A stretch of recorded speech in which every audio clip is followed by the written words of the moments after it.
बरसों को तो पायल में बांध लूं, समझो ना मुझे अनाड़ी। अरे होंगे भी लाख चोरों के चोर तुम, हम भी है बड़े खिलाड़ी। हे पंचमने काहीतरी एक क्रिएशन केलं होतं जे असं मास पब्लिकला ते अपील झालं. त्यातले तुकडे तुकडे जे क्लासिकल आहेत ना, त्यातला हा एक तुकडा होता. असे जे तुकडे आहेत ना, ते बऱ्याच फ्लॉप सिनेमांमध्ये असे विखुरले गेलेले आहेत, जे 80s मध्ये आलेले होते सगळे सिनेमे. दुर्दैवाने ते फ्लॉप गेले आणि मग पंचमवर शिक्का बसला, ये फ्लॉप म्युझिक डायरेक्टर आहे. आणि कट टू मग 1942 लव्ह स्टोरी आणि मी तर ऐकलं असं पण बोलायचं की अरे is very unlucky, picture flop हो जाता है. म्हणजे हे मला कळलंच नाही. मी गाणी ऐकल्यानंतर मला जाणवलं की अरे सुपर डुपर हिट अल्बम होऊ शकला असता. आणि जेव्हा तो सिनेमा बघितला ना, त्या सिनेमातला हिरो तिथून सुरुवात होती, फ्लॉप हो गया. अरे कौन फ्लॉप हो गया? सिनेमा देख के लोग डिसाइड करते फ्लॉप हो गया करके, सुन के नहीं करते. शिक्का बसला. आता ते इंडस्ट्री मधली ती एक मोठी कंट्रोवर्सी होती आणि एक लॉबी होती. त्यांनी खरं तर पंचमला दाबलं आणि संपवलं. आणि मी जसं म्हणालो, कट टू 1942 लव्ह स्टोरी, तिथे खऱ्या अर्थानं पुन्हा एकदा पंचम रिवायवल झाला. आणि दुर्दैव आपलं की तो सिनेमा रिलीज होण्याआधीच पंचम आपल्याला सोडून गेला.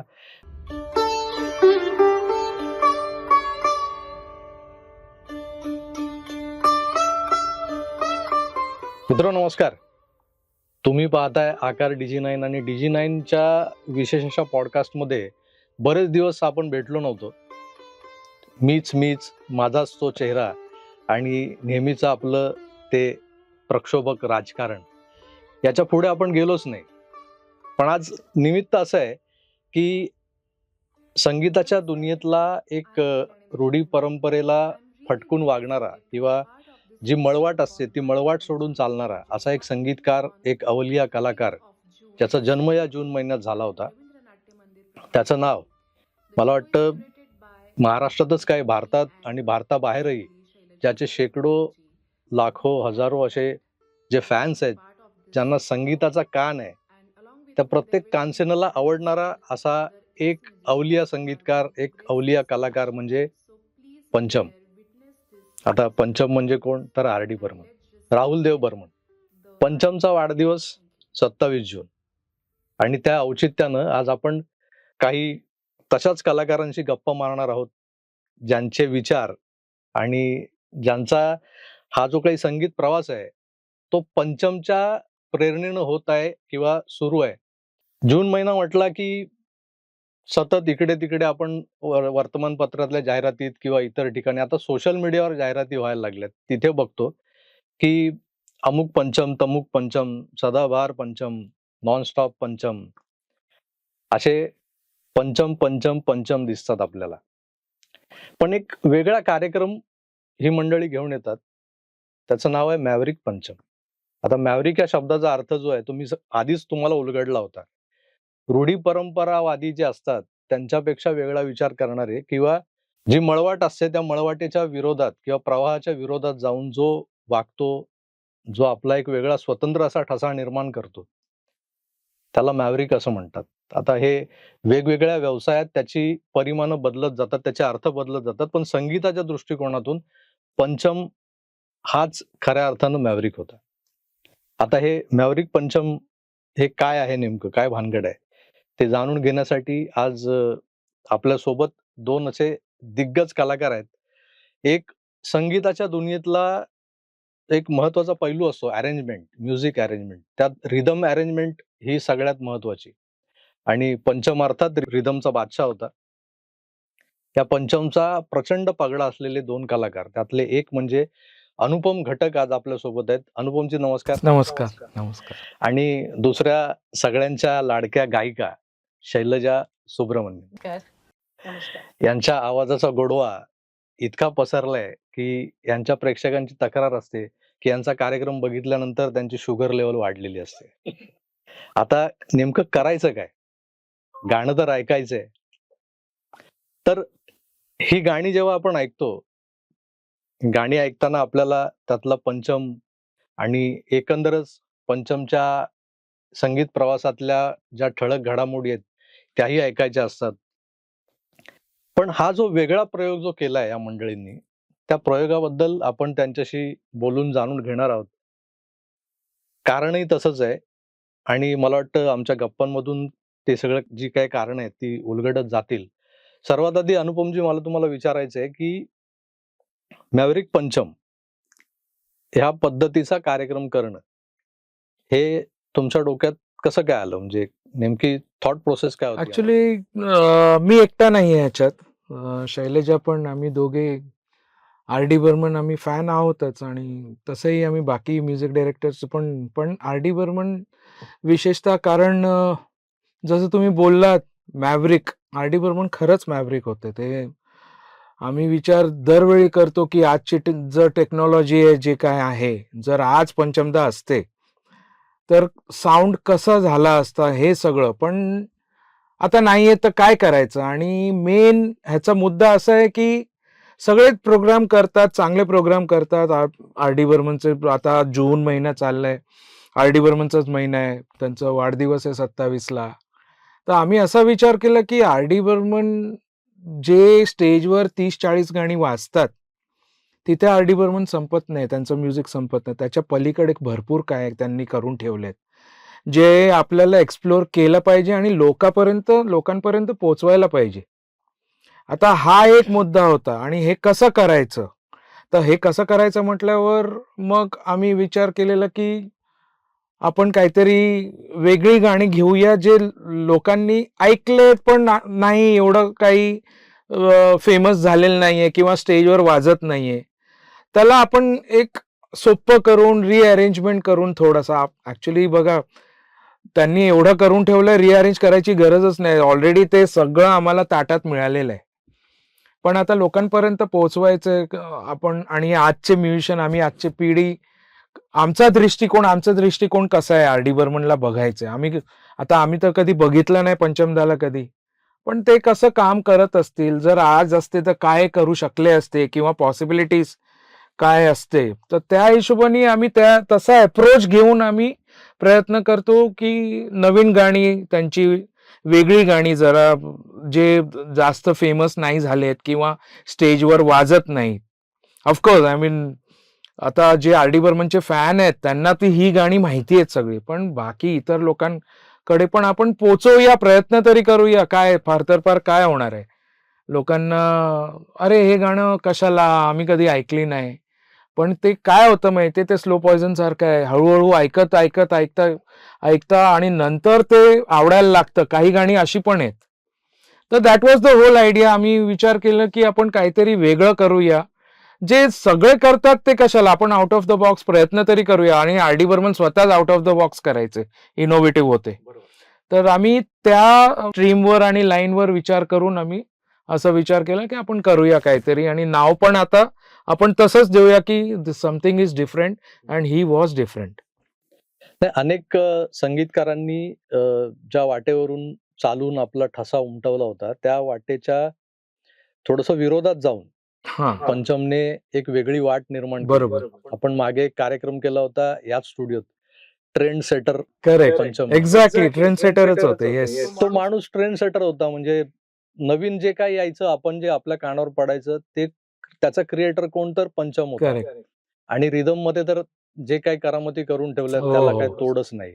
अगदी आपण त्यांच्याच समकालीन किंवा त्यांचे जे सिनियर जे होते, अगदी एस डी बर्मन, त्यांचे स्वतःचे हो. वडील मदन मोहन शंकर जयकिशन, कल्याणजी आनंदजी वगैरे यांची जेव्हा नावं घेतो आपण, तेव्हा पंचमच्या वेगळेपणाचा जो काही आपल्याला एक आभास निर्माण होतो, तो यातून होतो की आजही पंचमची गाणी आपण जेव्हा ऐकतो तेव्हा त्यात कुठेतरी जसं तुमच्यासारख्या कलाकारांना सुचतं की यात काहीतरी फ्युजन करूया, यात काहीतरी आपण वेगळं करून बघूया.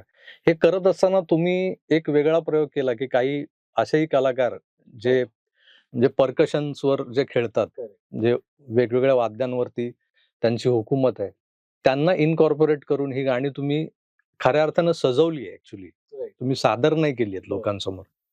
तर ती कन्सेप्ट काय होती, कोणकोणते कलाकार? ऍक्च्युली प्रयत्न तेच होता. ऍक्च्युली आम्ही नवीन काय केलं नाही, पण कसं आहे, जसं बाहेरचे म्युझिशियन, जसं आम्ही उझबेकिस्तानवरनं अब्बास कॉसिमॉफ ते डॉयरा वाजवतात, म्हणजे ते डफ सारखं दिसतं, गोल असतं आणि असे वाजवतात.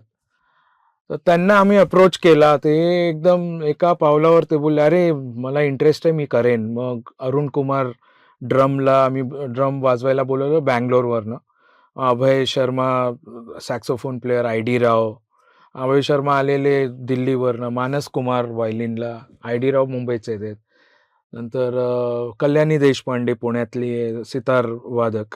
कमाल आहे, सगळे कमाल म्युझिशियन. पण आमचा विचार असा होता की ह्या लोकांनी कधी आर डी बर्मनला बघितलं नाही, त्यांची गाणी ह्या लोकांना माहीत असतील की नाही आम्हाला काय माहिती, कारण हे लोक क्लासिकल वाजवतात जास्त. तर ही लोक कितपत ह्याच्यात रुची दाखवतील किंवा इंटरेस्ट ह्यांना वाटेल विचारून बघूया. आणि मी गाणी पाठवली, तर अब्बास कॉसिमॉफला गाणी खतुबा मी पाठवलं. त्यांनी मला इमिडिएटली 15-20 मिनिटांनी मेसेज केला, आय नो दिस सॉन्ग म्हणून. तर मी आश्चर्य झालो, मी खतुबा हे गाणं त्यांना कसं माहितीये, उझबेकिस्तानला राहणारा माणूस.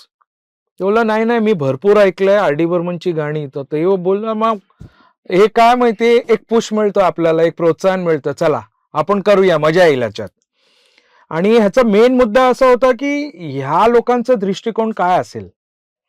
आता आम्ही तर आर डी बर्मनची गाणी स्टेजवर इथे वाजवतो, ऐकतो भरपूर, आपण इथेच राहतो. पण ती लोक आर डी बर्मनची गाणी त्या लोकांकरता नवीन आहे तसं बघितलं तर. आणि त्यांचा दृष्टिकोन कसा असेल आणि ती लोक कसे बघतात, आणि कसं त्या लोकांना जर बोललो की तुमचं काहीतरी इकडे इंट्रोडक्शन पाहिजे या गाण्याच्या अगोदर, किंवा गाण्याच्या मध्ये तुम्ही काय इन्कॉर्पोरेट करू शकता, तर ते एक पूर्ण साऊंड वेगळा होतो. पण आर डी बर्मनचा जो ढाचा आहे त्याला न बदलता त्याच्यात कसं ब्लेंड करू शकतो.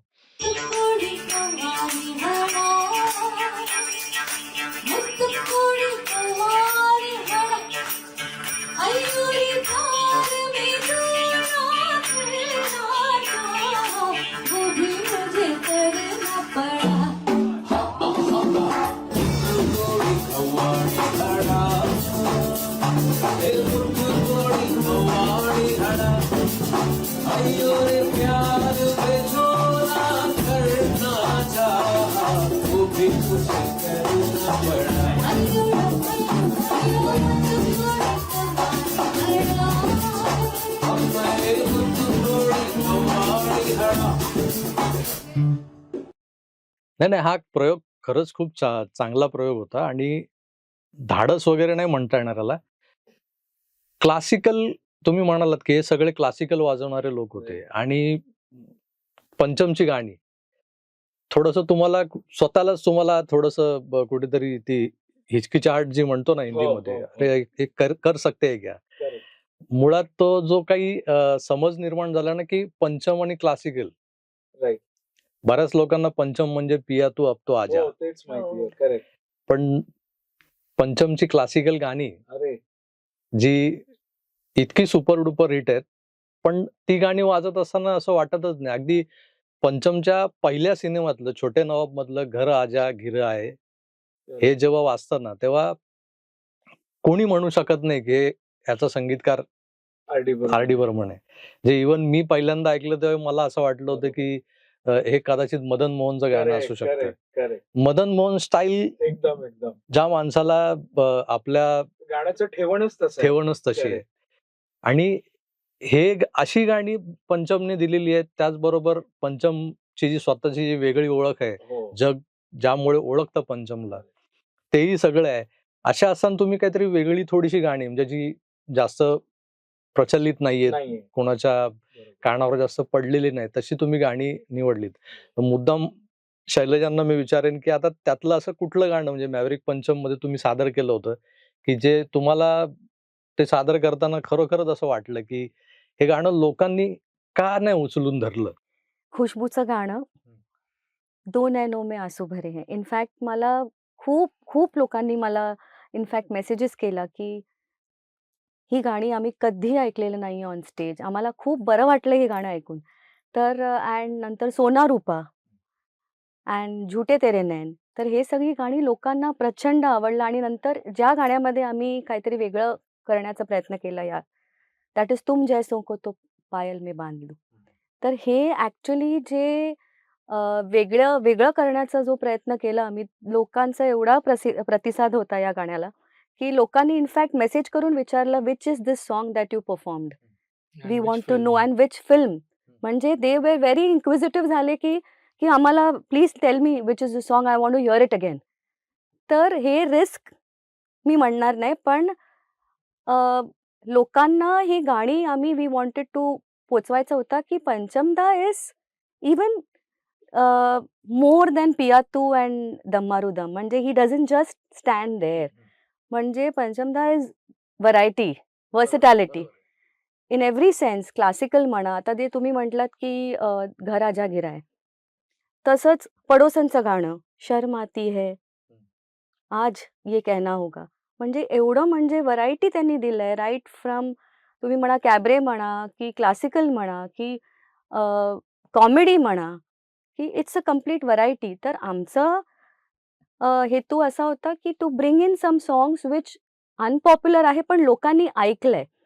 लोकांना they were surprised when they heard Do Nainon Mein, because त्यांना खुशबू म्हटलं, की हां, बेचारा दिल क्या करे या घर जाएगी तर जाएगी. जेव्हा अनाउन्स केलं खुशबू, हां, बेचारा दिल क्या करे. पण कोणी हे एक्सपेक्ट नाही केलं, की दो नैनों में आंसू भरे हे होणार आहे. ते ऐकायला मिळालं तर बरं होईल. हो. दो नैनों में आंसू भरे हैं, दो नैनों में आंसू भरे हैं, निंदिया कैसे समाए,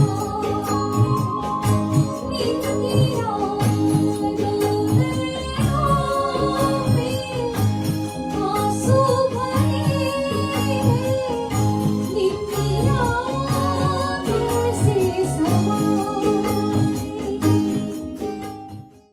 ह्या फक्त मुखड्यामध्येच एवढं काय म्हणतात त्याला, असा चमत्कार दडलेला आहे ना, की जेव्हा मी हा तुकडा ऐकला पहिल्यांदा, मी मगाशी आपल्या ज्या अनऑफिशियल बिहाइंड द कॅमेरा गप्पा ज्या सुरू होत्या, त्यात मी तुम्हाला म्हणालो, की तुमच्या फेसबुकच्या पेजवर मी तुमच्या रिहर्सलची ती क्लिप पाहिली.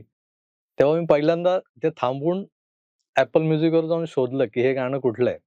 आणि तो अल्बम माझ्याकडे ऑलरेडी सेव्ह होता, पण ते गाणं ऐकायला म्हणजे कधी त्या गाण्यापर्यंत आपण पोहोचलोच नाही. आणि मेन वैशिष्ट्य काय माहितीये त्या गाण्याचं, म्हणजे सॉरी मी इंटरप्ट करतोय, पंचमदानी बंगालीमध्ये स्वतःच्या आवाजात त्यांनी गायलंय हे गाणं. ते ऐकायला पाहिजे एकदा, कधीतरी ऐका. तोमाते आमाय म्हणून एक गाणं आहे, सेम हेच गाणं आहे, पण बंगालीत त्यांनी गायलंय. अशी अशी खूप गाणी आहेत, भरपूर गाणी आहेत त्यांची. हो हो हो. ही आधी बंगालीमध्ये आणि मग ह्याच्यात हिंदीमध्ये केलेले. आणि बंगाली ऐकतानाही खरोखरच मजा येते ती. पण तुम्ही जे काही हा जो काही प्रयोग केला ना, त्याच्यामध्ये जसं मी म्हणाल, तुम्ही आता उल्लेख केला होता, एक गाणं होतं ते दिल तो पडोसी है मधलं तुम्ही म्हण.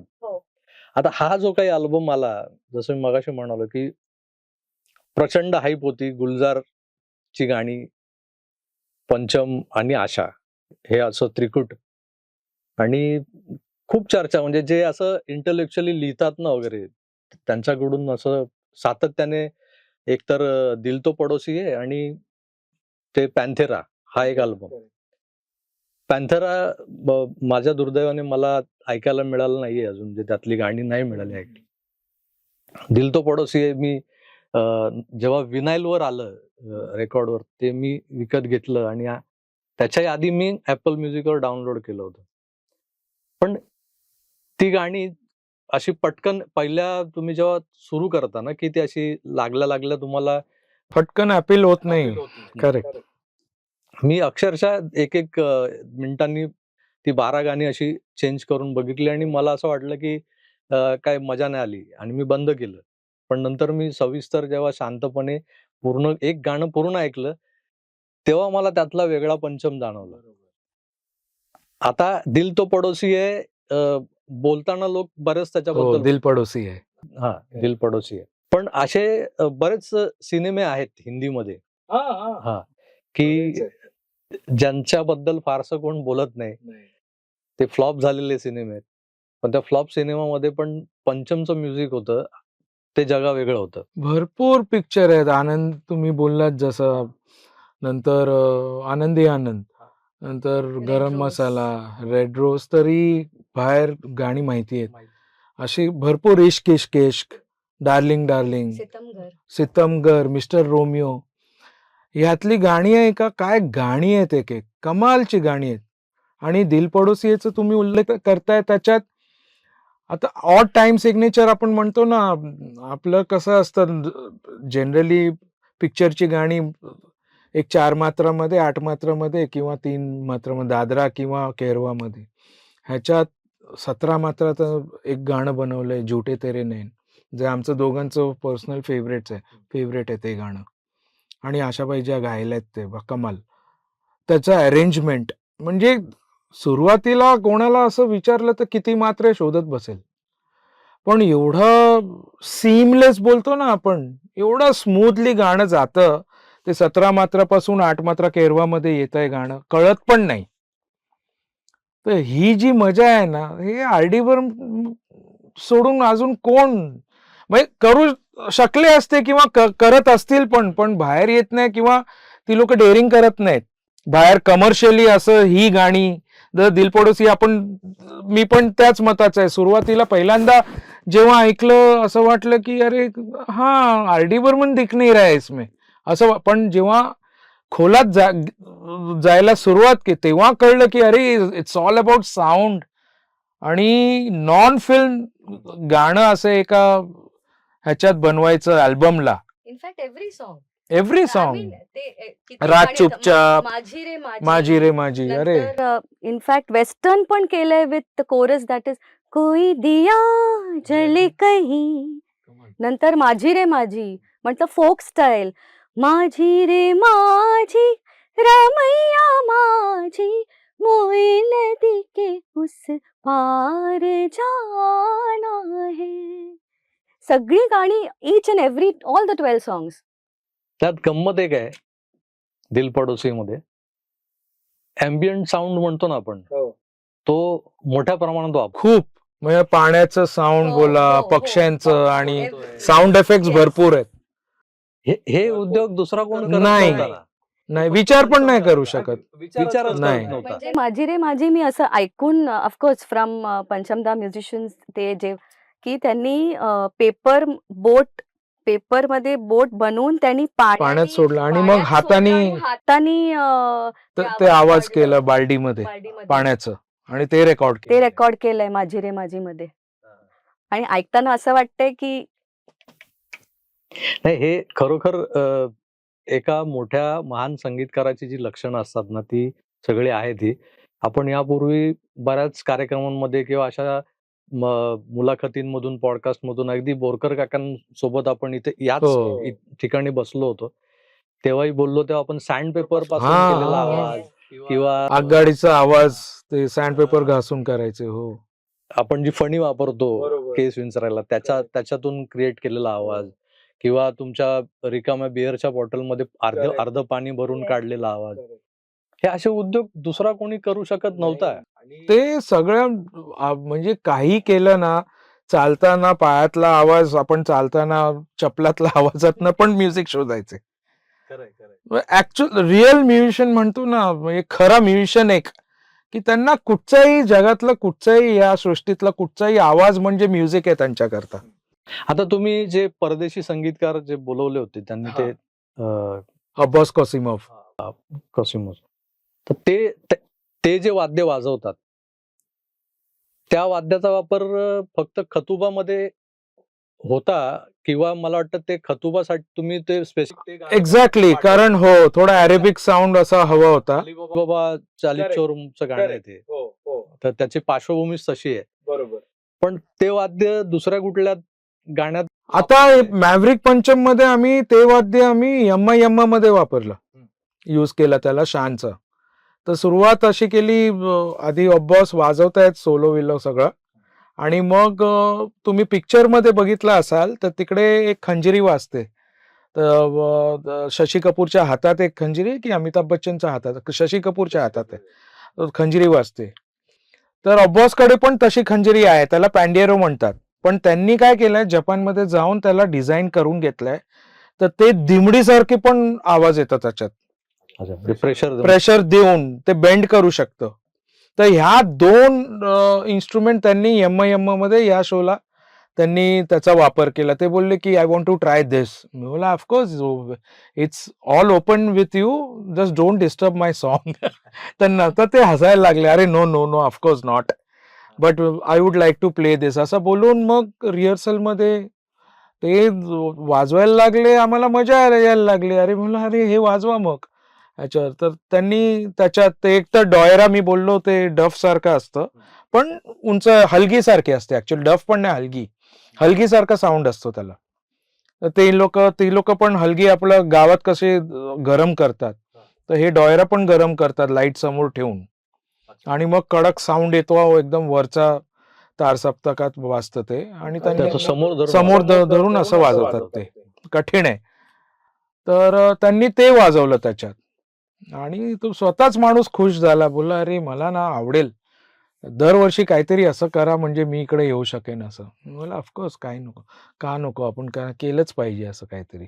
आरडीची गाणी जशी एक्झॅक्टली. अरे आणि काय माहितीये आर डी बर्मनचं कसं आहे माहितीये, माझ्या दृष्टीने R D Burman was a scientist of music, मला असं वाटतं.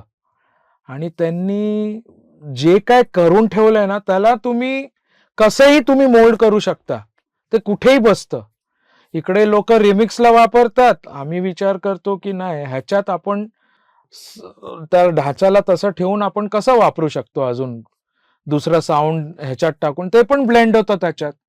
सगळीकडे ते भरलेलं पण आहे पण, आणि तुम्ही काही त्याच्यात टाका सगळं ब्लेंड होतो. ह्याच्या व्यतिरिक्त अजून पुढे अजून काय पाहिजे, सगळं त्यांनी करून ठेवलेलं आणि सोपं करून ठेवलंय खरं तर. हो, खरं तर मला आता ह्या क्षणी बोरकर काकांची आठवण होते की ते मागच्या वेळेला बोलले होते, कोविडच्या दरम्यान आपण तो पॉडकास्ट केला होता, की पंचमदांनी 40 वर्षापूर्वी वाजवून ठेवलेली जी गाणी आहेत ती वाजवत वाजवत आम्ही आमची घरं चालवतो. अरे हजारो लोक पोट भरतायत पंचमच्या. किती लाखो लोक आज दर शनिवारी रविवारी आर डी बर्मनची गाणी कुठे ना कुठे वाजते, आणि म्युझिशियन्स ते वाजवून ते घरी त्यांच्या पैसे जात आहेत. आणि हेच आहे ना की असं काहीतरी करा, म्हणून तर मॅव्रिक आहे ना माणूस तो. बरोबर आहे, एकदम परफेक्ट असं एक शीर्षक शोधून काढलं तुम्ही खरं तर, मॅव्रिक. कारण त्याला तोड नाही त्या माणसाला, की संगीतकार म्हणून, कलाकार म्हणून तो माणूस जेवढा मोठा होता तेवढा माणुसकी आणि एकमेकांशी असलेली नाती, जे त्यांच्या म्युझिक रूम मधले मारुतीराव कीर असोत किंवा कांचा गजमेर, जो सगळ्यात शेवटी आलेला त्यांचा टीम मेंबर, त्यांना किती त्यांनी जवळ घेतलं आणि त्यांना जे ट्रीटमेंट देत होते, अगदी आपले विजू काटकर मुलासारखं प्रेम करणारे, हा माणूसच वेगळा होता मुळात. त्यांच्या म्युझिक मधनच कळतं की ते किती नरमीने राहायचे, किंवा आणि किती असं सगळ्यांबरोबर मिसळून राहायचे. ते म्युझिक मधनच कळतं, त्यांनी जे काम केलंय ना. आणि तुम्हाला जॉनरा ऑफ म्युझिक मध्ये किती आर डी बर्मन दिसतात. कुठलाही इन्स्ट्रुमेंट सोडलेलं नाहीये. आता फॉर एक्झाम्पल हा सांगत होता, यू आर टॉकिंग अबाउट डॉयरा, ते इन्स्ट्रुमेंट. पण आता मी जेव्हा एक बेंगॉली गाणं मी ऐकत होती, माचेर काटा, मी ते ऐकून इनफॅक्ट मला असं वाटत होतं की समबडी हॅज स्पोकन फ्रॉम बोलले असं मला वाटलं. नंतर ह्याला विचारलं की what is that, what it's like, ते कुईका सारखं काहीतरी. पण he said no, it's not cuica, it's talking drums. No it's, तू बोललीस टॉकिंग ड्रम्स आहे, मी बोललो it's not talking drum, it's cuica, it's a Brazilian instrument. म्हणजे सगळे इन्स्ट्रुमेंट्स त्यांनी ते यूज केलेले आहे. ते गाणं काय होतं, माचेर काटा बेंगॉली गाणं होता. माचेर काटा, माचेर काटा, कोपार काटा, काटा अनेक रकम, दारारारा, दारारारा, दारारारा, दारा, माचेर काटा. तर त्याच्यात एक साऊंड आहे क्विकाचा असं साऊंड येतो. ते असं गोल एक टिनचा असतो, त्याच्यात एक छोटस दांडी असते आणि ओला कपड्याने ते घासायचं हात पकडून पकडून असं क्विका. आणि मला असं वाटलं की ते आणि आय आस्क्ड हिम की व्हॉट इज दॅट. मला असं वाटलं की कोणी समबडी इज टॉकिंग. ते फ्रँको वाजने वाजवलेलं ते आणि तर मला विचारलं, मला it's not talking drums, it's cuica, Brazilian instrument आहे. हे गाणं आहे ना, मला वाटतं ते सिम्फनी म्हणून एक कोलकात्याची एक संस्था आहे, युफोनी. युफोनी. ते पंचमचे फॅन ग्रुप आहे थोडक्यात. त्यांच्या एका कार्यक्रमात हे त्यांनी वाजवलेलं गाणं आणि एका कलाकाराने ते फ्रँको वाजने ओरिजिनल वाजवलेलं आहे. ते क्विका ब्राझिलियन इन्स्ट्रुमेंट आहे. नाही, आपण बघितलं ना तर पंचमने जे काही प्रयोग केलेत ना, म्हणजे फ्लेंजर पासून जे काही अरे ते काळाच्या पुढेच होतं. आणि आता जसं तुम्ही म्हणालात की आजच्या सारखं जर हे इन्स्ट्रुमेंट्स मिळाले असते पंचमला, अरे मशीन मिळालं असतं, कम्प्युटर मिळालं असतं तर साऊंड कुठं माहित नाही. आता इमॅजिन पण नाही करू शकत, विचार नाही करू शकत. तुम्ही डिफाईन नाहीच करू शकत हो आर डी बर्मनला. कसं आहे माहितीये, लोक अरे आर डी बर्मन कसं डिफाईन करणार. कुछ तो लोग कहेगे रहना बीती जाए दो नैनों में, कुठे ते. आणि मग तिकडे तुम्ही ममैया केरो मामा, अर्जुन, शान, दोस्तों से प्यार किया, पिया तू अब तो आजा. किती कॉन्ट्रास्ट बघा. आणि मग दिल पडोसी आहे. आणि मग आता शैलजाने गायले ते आपलं माचेर काटा आणि ही गाणी. किती आर डी बर्मन एका माणसामध्ये, किती आर डी बर्मन आहेत. एका शो मध्ये we can not complete Panchamda's songs. कसं होणार एका शो मध्ये, नाही होणार. आणि पुढच्या वर्षी आम्ही तर विचार करतोय की आता जून मध्ये पुढच्या वर्षी हिंदी आणि बंगाली हे मिक्स करायचं. त्यांनी बंगालीमध्ये केलेली, म्हणजे काय करू आपण की एक अंतरा समजा आपण बंगाली केलं आणि ते हिंदीमध्ये असं मिक्स करून करूया. काय काय गाणी किशोरदानी पण गायलेली आहे, जे लताबाईंनी गायलंय. हम और तुम एक साथी, जे किशोरदानी गायलंय, but it's sung by Lataji in Bengali. Base मुळातच बेंगॉली असल्यामुळं त्यांची बरीच गाणी आधी बेंगॉलीमध्ये त्यांनी ती दुर्गा पूजेसाठी, बरोबर, पूजासाठी. हो, पूजा सॉन्ग, ती गाणी नंतर हिंदी सिनेमामध्ये. पण मी श्रेय देईन डायरेक्टर्सला आणि प्रोड्युसर्स लोकांना पण.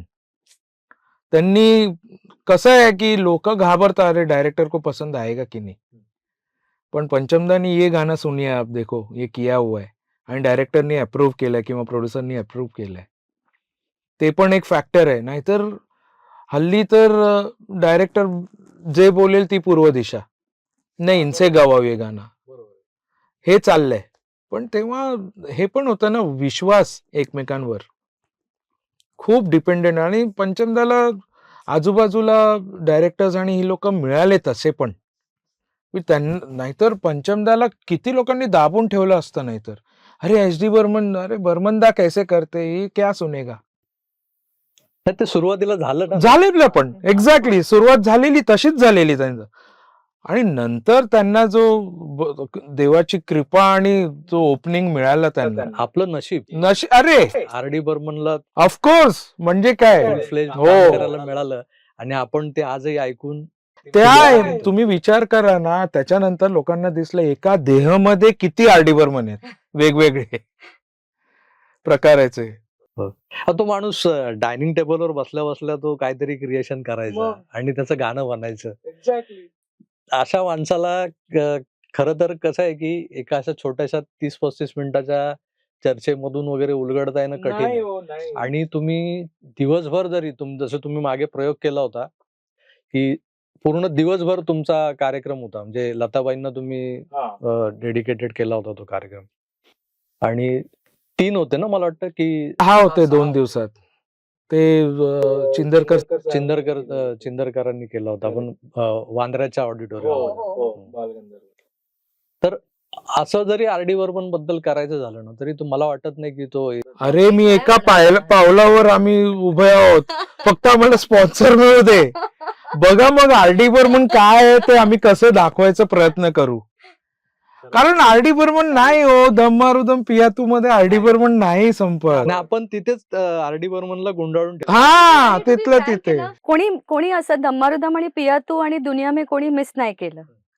म्हणे अशी गाणी आम्ही घेतलंय की नोबडी मिस्ड पियातू, नोबडी मिस दम्मारुदम. कोणी विचारलं पण नाही. इनफॅक्ट सगळ्यांचे मेसेजेस येत होते की which was this song, tell me the film, असे मेसेजेस. कारण काय माहितीये, तुम्ही जेव्हा प्रयोग करताय आणि काहीतरी वेगळं करायचा प्रयत्न करताय, मला असं वाटतं की you yourself have to be very confident about it, Exactly. आणि कन्व्हिक्शननी केलं ना ते क्लिक होतं.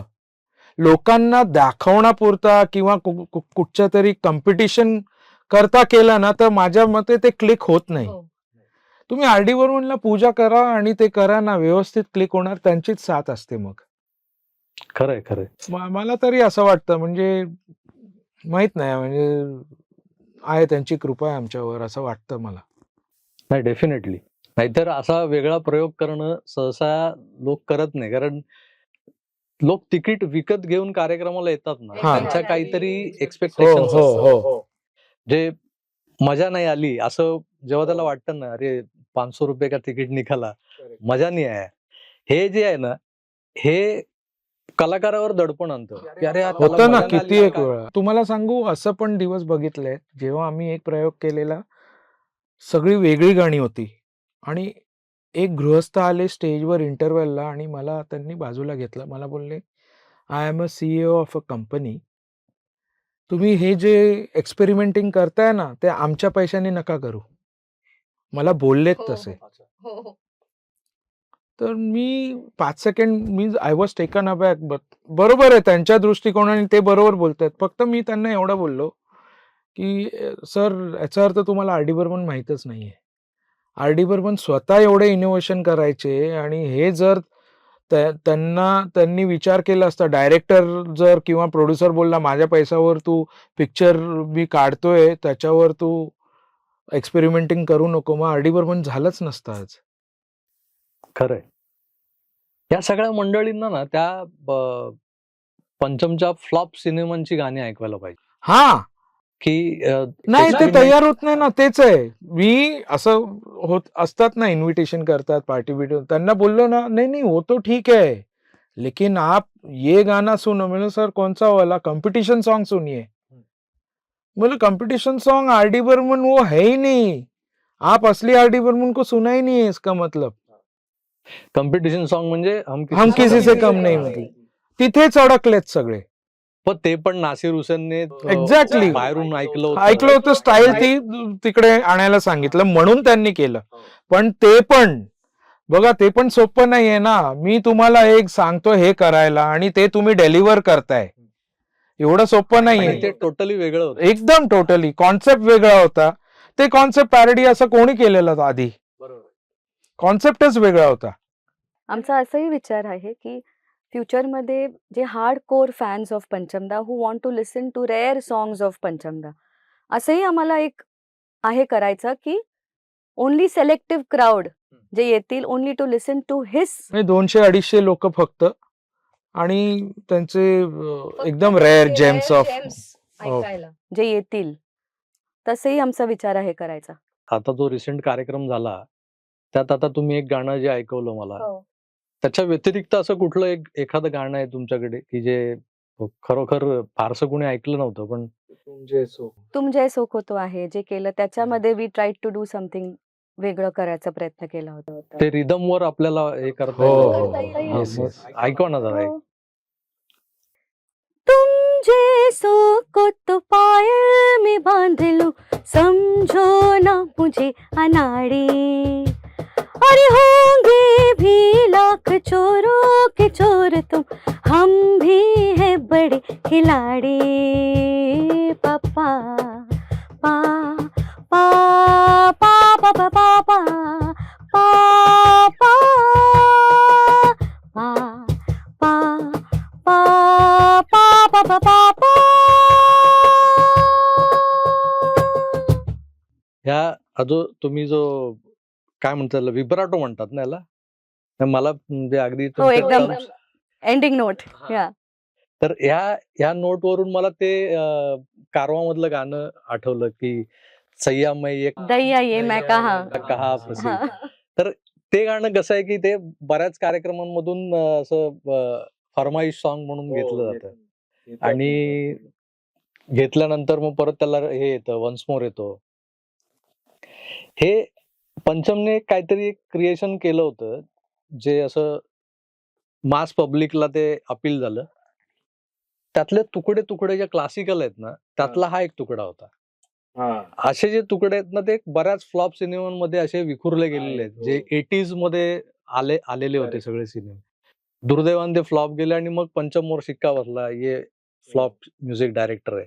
आणि कट टू मग 1942 लव्ह स्टोरी आणि जाता म्हणजे मी तर जाता ऐकलं असं पण बोलायचं की अरे is very unlucky picture flop हो जाता है. म्हणजे हे मला कळलंच नाही. नाही, मुळात हे सिनेमे ते कॉन्ट्रोवर्शियल वेगळा तो म्हणजे बोलतो ना वाटच वेगळी आहे ती. खरं तर ना मी मुद्दाम हे असे काही सिनेमे आहेत मी तुम्हाला त्याची लिस्ट पाठवेन. मी गाणी ऐकल्यानंतर मला जाणवलं की अरे सुपर डुपर हिट अल्बम होऊ शकला असता. आणि जेव्हा तो सिनेमा बघितला ना त्या सिनेमातला हिरो तिथून सुरुवात होती. आणि लोक बोलतात हे अनलकी. फ्लॉप हो गया. अरे कौन फ्लॉप हो गया? सिनेमा देख के लोग डिसाइड करते हैं फ्लॉप हो गया करके, सुन के नहीं करते. शिक्का बसला. आता ते इंडस्ट्री मधली ती एक मोठी कंट्रोवर्सी होती आणि एक लॉबी होती. त्यांनी खरं तर पंचमला दाबलं आणि संपवलं. आणि मी जसं म्हणालो कट टू 1942 लव्ह स्टोरी तिथे खऱ्या अर्थानं पुन्हा एकदा पंचम रिवायवल झाला. आणि दुर्दैव आपलं की तो सिनेमा रिलीज होण्याआधीच पंचम आपल्याला सोडून गेला. पण मला कधीच वाटत नाही पंचम सोडून गेलाय. नाही अरे तो रात्री 2-2:30 वाजताही म्हणजे ज्या वेळेला मी जागा असतो मला झोप येत नाही ना मी 3, 3:30, 4 वाजता झोपतो. त्यावेळेला सगळ्यात शेवटी मी जर काय ऐकत असेल ना तर पंचमला ऐकतो. हे माझ्यासारखे मी एकटा नसेल असे बरेच लाखो हजारो कसे पंचमचे चाहते आहेत. कोण आणि- बोलत असतील कोण बोलतं कोण मान्य करत नाही. मान्य करत हा. नाही. बरोबर. कुणाचं मोठेपण मान्य करणं हे रेअर आहे आज जगामध्ये. पण नमुना बनवून पाठवला होता देवानं. तो परत बनणे नाही. पण कसं आहे की आता आपण त्यांना आठवतोय. त्याचा वाढदिवस असो, त्याची जयंती असो, त्याची पुण्यतिथी असो. अशा मोठ्या माणसाला अरे तुरे करतो आपण. नाही पण आपलं आहे म्हणून करतो. आपलं आहे म्हणून आपलं समजून करतो आपण. बऱ्याच लोकांना ते खटकतं पण. नाही खटकू द्या ते ठीक आहे. आपल्याला माहिती आहे की आपण निरादर करत नाही आहोत. अजिबात नाही. त्याच्याबद्दल नितांत श्रद्धाच आहे आपली. अरे आपला आईला आणि वडिलांना अरे तुरे करतो की आपण. तेच ना. तर अशा या व्यक्तिमत्वाबद्दल बोलायचं म्हटलं ना तर मॅव्हरिक हा शब्द तुम्ही जो शोधून काढला ना मी ज्या दिवशी तुमच्या कार्यक्रमाची जाहिरात बघितली तर पहिल्यांदा मी त्या शब्दाचा अर्थ शोधला की नवीन काहीतरी. कारण आपण नेहमीच काहीतरी असं ते BRDX हे असं काहीतरी जे चालू असतं ना जाहिरातींमधून तर म्हटलं मॅव्हरिक पंचम. नाही काहीतरी तेच आम्ही विचार करतो. नाव असं पाहिजे काहीतरी थोडं रेस्पेक्टिव्ह पाहिजे. म्हणजे आदरार्थी आपण नाव ठेवलं ना आणि त्यांना ते ऍक्च्युली बसतं ना त्यांच्या बरोबर ते ही डिझर्व दॅट असं आहे ते. खरंय. तर आपल्या पण या अशा गप्पांमधून पंचम उलगडला जाणार नाही. पण आपण प्रयत्न केलाय आणि तुम्ही जो प्रयोग केला होता ना त्या प्रयोगाचं कौतुक करायचं होतं मला. दुर्दैवानं मला त्या कार्यक्रमाला हजर नाही राहता व्हिडिओ आलं. पाठवू आम्ही हा. व्हिडिओ पाठवू. तर आज आपण पंचमच्या वाढदिवसानिमित्त आपण हे जे काही केलंय ते आपल्याकडून त्याच्यासाठी बर्थडे विशेष म्हणून त्याने स्वीकार करावी अशी एक अपेक्षा आहे. आणि तो जिथेही असेल तिथून तो आपल्याला आजही जे देतोय ते भरभरून देतोय. अरे भरपूर म्हणजे काय. खरोखरच वी आर ब्लेस्ड. म्हणजे आपण असं समजलं पाहिजे की ज्यांना कान आहे ज्याला ऐकायला येतं आणि ज्याला कळतं म्युझिक तो पंचमला आयुष्यभर विसरू शकत नाही. चान्सच नाही. अरे We are blessed to be born in this era. हा आम्हाला ऍटलिस्ट वाजवायला मिळतंय आणि गायला मिळतंय. आणि तुम्ही वाजवताय गाताय आणि आम्ही ऐकतोय. तर ह्या गप्पा अशाच चालू राहतील जर आपण जर बोलत बसलो तर. पण शेवटी कुठेतरी थांबायला हवं म्हणून थांबतोय. पुन्हा आपण भेटूच अशाच एका वेगळ्या अशा कार्यक्रमात. आणि पंचम अजून उलगडता येईल तितका उलगडण्याचा प्रयत्न करू. त्यामुळे आपण नक्की. तुर्तास थांबूया. नक्की. पुन्हा भेटू. सर, आपली काळजी घ्या आणि पाहत राहा आपलं आवडतं युट्यूब चॅनल आकार डिजिनाईन. थँक्यू. धन्यवाद. Thank नमस्कार.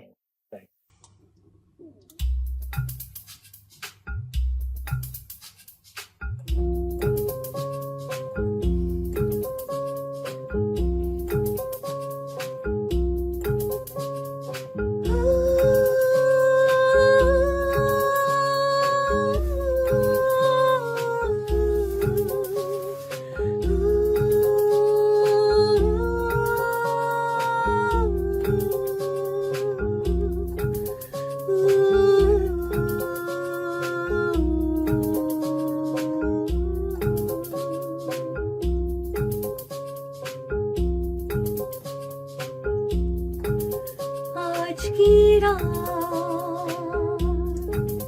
कोई आने को है रे बाबा रे बाबा रे बाबा, इंतजार और थोड़ा सा इंतजार।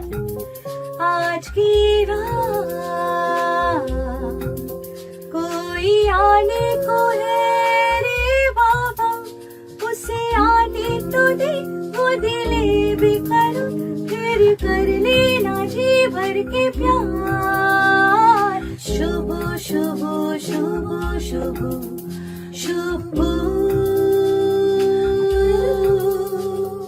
शुभ शुभ शुभ शुभ